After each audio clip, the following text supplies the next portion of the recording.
Punya model urang saat geduk ngendro ne gepegah gegop nya hana puara geduk ngenggop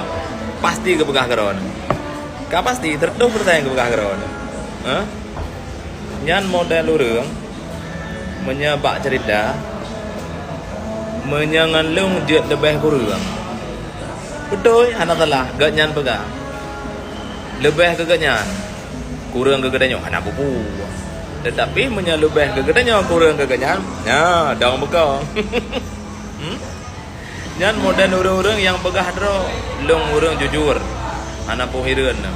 long urang beres long urang gak akah ana para nya ganya urang paling menepi ada ronanya nyan yang kepegahnya hana sesuai dengan tiro abah kelaganya ibarat je menyabah ke do mendatile abah memang dalam laut bisa diukur tapi